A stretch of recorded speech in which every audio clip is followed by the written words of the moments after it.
Assalamualaikum warahmatullahi wabarakatuh. Selamat datang kembali di Praktikum Geomorfologi yang pada pekan ini memasuki acara kedua yaitu pengenalan data spasial untuk kajian geomorfologi.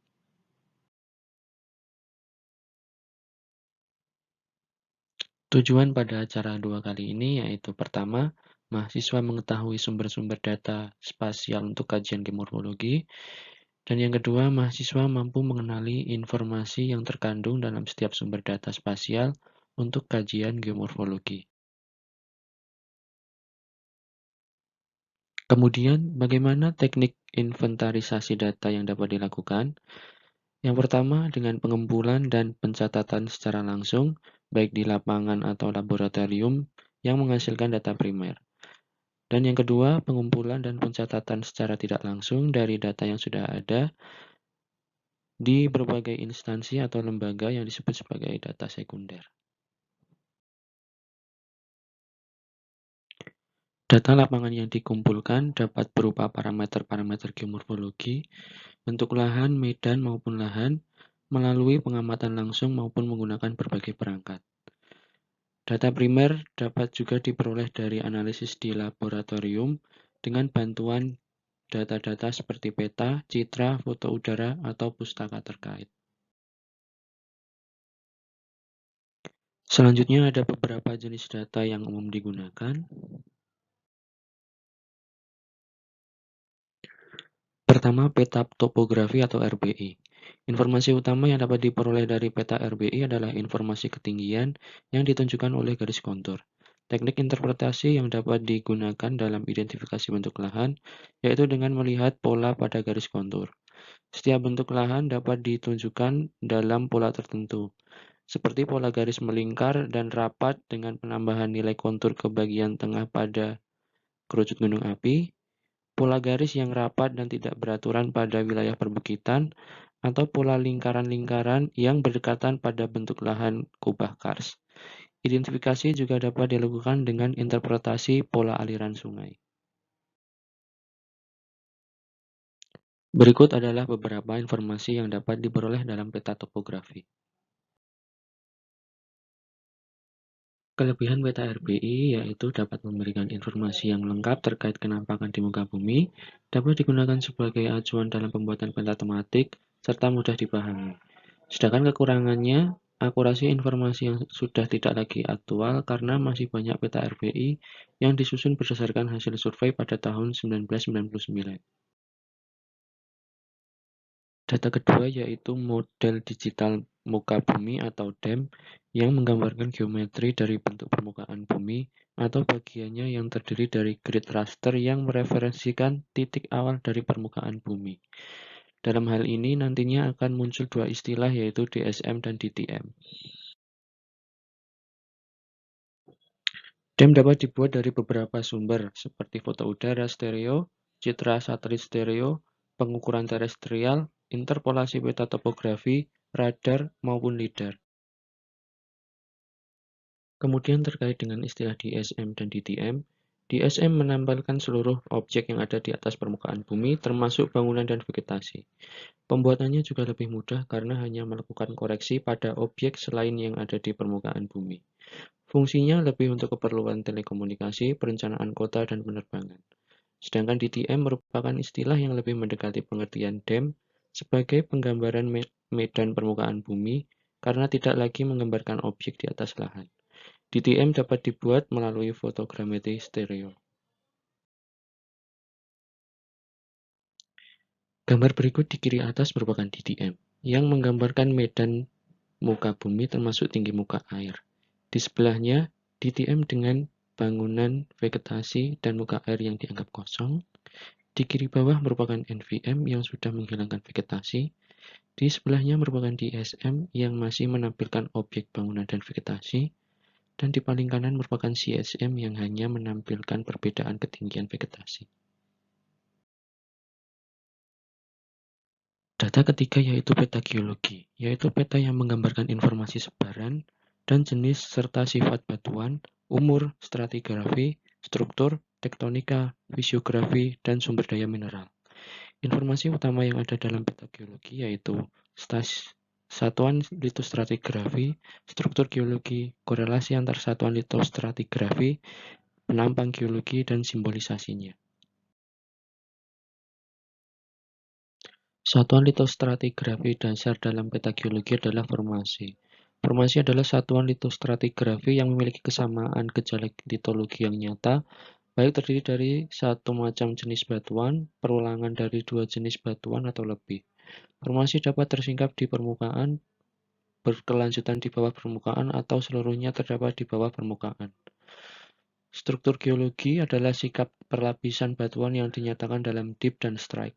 Dip merupakan kemiringan perlapisan batuan yang dinyatakan dalam derajat, sedangkan strike merupakan arah jurus dari lapisan batuan yang dinyatakan dengan arah atau orientasi dari kontur ketinggian perlapisan batuan.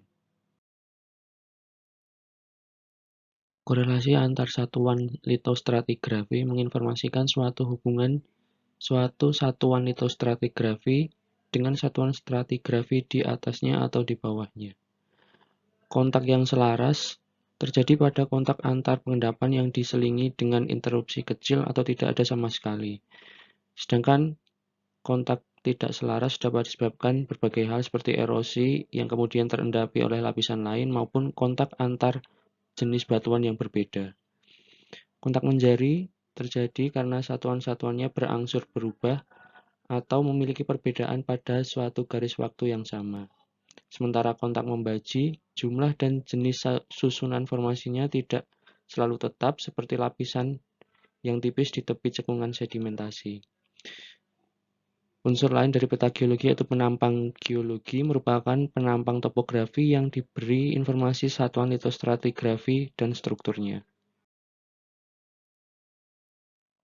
Simbolisasi dalam peta geologi yang menunjukkan litostratigrafi dapat dilakukan dengan perbedaan warna maupun shading. Simbol huruf digunakan untuk menunjukkan nama formasi, sedangkan simbol garis digunakan untuk menggambarkan struktur. Data keempat yaitu citra penginderaan jauh, yang dapat berupa citra satelit atau foto udara yang masing-masing memiliki perbedaan cara perolehan, cakupan area, dan produk yang dihasilkan.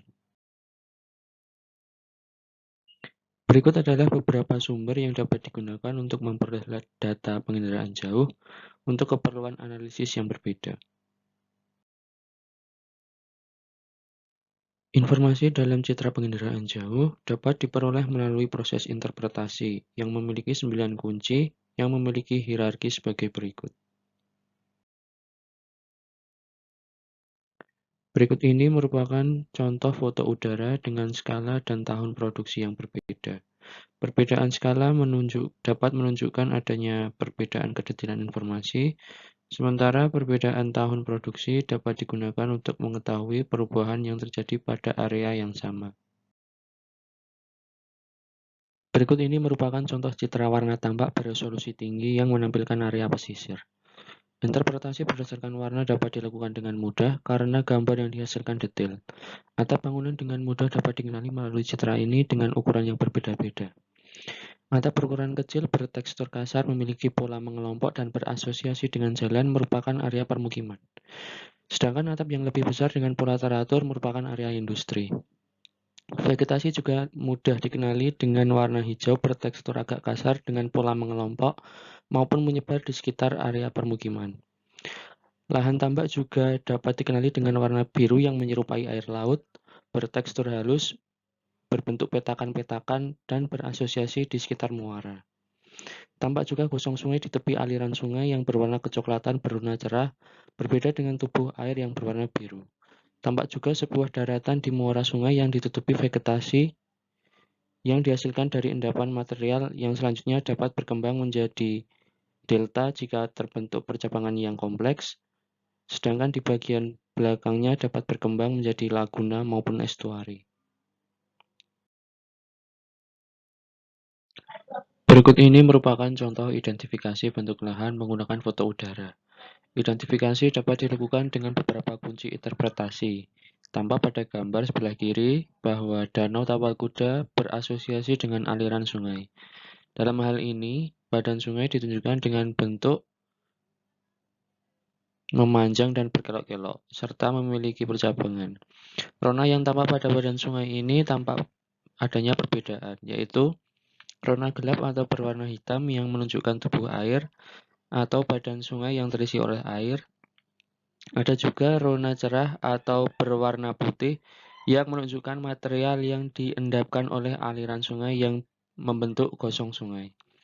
Sementara itu, Oxbow Lake atau Danau Tapal Kuda memiliki bentuk yang menyerupai tapal kuda, tampak di bagian tengah agak ke bawah.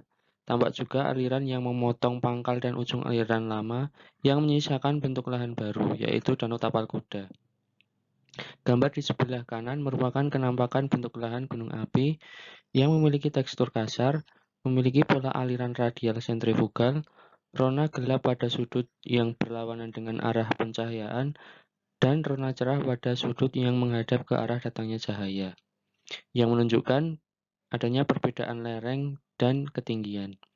Dari kenampakan tersebut juga nampak perbedaan ketinggian di mana bagian tengah merupakan bagian yang paling tinggi yang dapat disimpulkan bahwa kenampakan tersebut berbentuk kerucut. Data selanjutnya adalah peta geomorfologi. Peta geomorfologi memuat aspek-aspek yang dihasilkan dari sistem survei analitik, di antaranya morfologi dan morfogenesa, dan sintetik, di antaranya proses geomorfologi, tanah, dan tutupan lahan. Unit utama geomorfologi atau Geomorphological Main Unit adalah kelompok bentuk lahan didasarkan atas bentukan asalnya atau genesisnya. Informasi utama yang dimuat peta geomorfologi versi ITC yang dirumuskan oleh Verstappen dan Van Zwiedam tahun 1975 adalah unit bentuk lahan genetik utama, litologi, dan bentuk lahan genetik minor serta prosesnya. Sistem pemetaan ITC untuk unit bentuk lahan genetik utama ditunjukkan dengan warna atau diberi batas garis tebal dengan ditandai satu huruf kapital. Unit bentuk lahan genetik utama dibedakan menjadi 8 kategori. Struktural berwarna ungu dengan simbol huruf S, volkanik berwarna merah dengan simbol huruf V, denudasional berwarna coklat dengan simbol huruf D, fluvial berwarna biru tua dengan simbol huruf F, marin berwarna hijau dengan simbol huruf M, glasial berwarna biru muda dengan simbol huruf G, iolin berwarna kuning dengan simbol huruf A, dan solusional atau pelarutan berwarna oranye dengan simbol huruf K. Bentuk lahan genetik minor dan proses ditunjukkan dengan simbol garis. Simbol garis untuk bentuk lahan genetik minor dan proses dilengkapi ditunjukkan dengan huruf yang menunjukkan kronologi jika umurnya diketahui. Untuk hasil praktikum terdiri dari 4 bagian, disajikan dalam bentuk tabel dengan masing-masing sebanyak 3 item dalam setiap hasil. Yang pertama, hasil pengamatan citra PJ, teman-teman nanti silahkan mengidentifikasi 3 buah kenampakan dari citra yang disediakan oleh asisten atau mencari sumber lainnya seperti dari Google Earth.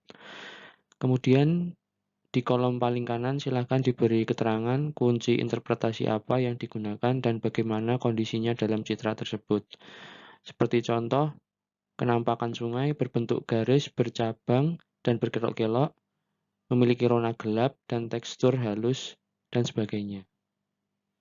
Kemudian hasil kedua, teman-teman diminta untuk mengidentifikasi perbedaan kenampakan peta RBI skala 1:50.000 dan skala 1:25.000. Silakan teman-teman nanti memilih peta dengan skala tersebut pada area yang sama, kemudian gambarkan kenampakan objek yang dipilih berdasarkan peta yang digunakan. Nanti silakan bisa menggunakan peta yang disediakan asisten atau teman-teman bisa mendownloadnya sendiri melalui laman Inagio Portal. Tuliskan juga perbedaan keduanya di kolom paling kanan. Hasil ketiga, silakan identifikasi kenampakan pada peta geologi yang sudah asisten siapkan atau teman-teman miliki. Kemudian berikan sketsa atau ilustrasi kenampakan tersebut dan simbolisasinya dalam peta geologi. Kemudian hasil keempat, silakan identifikasi unit bentuk lahan pada peta geomorfologi. Kemudian proses geomorfologi utama yang mempengaruhi seperti fluvial, eolin, denudasional, dan sebagainya. Dan terakhir, cantumkan keterangan aspek geomorfologinya.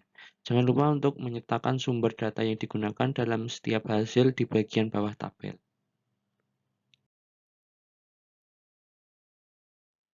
Sekian video penjelasan untuk acara 2 kali ini. Apabila ada kekurangan mohon dimaafkan. Selanjutnya, apabila ada pertanyaan bisa ditanyakan ke asisten masing-masing pada sesi diskusi. Terima kasih. Wassalamualaikum warahmatullahi wabarakatuh.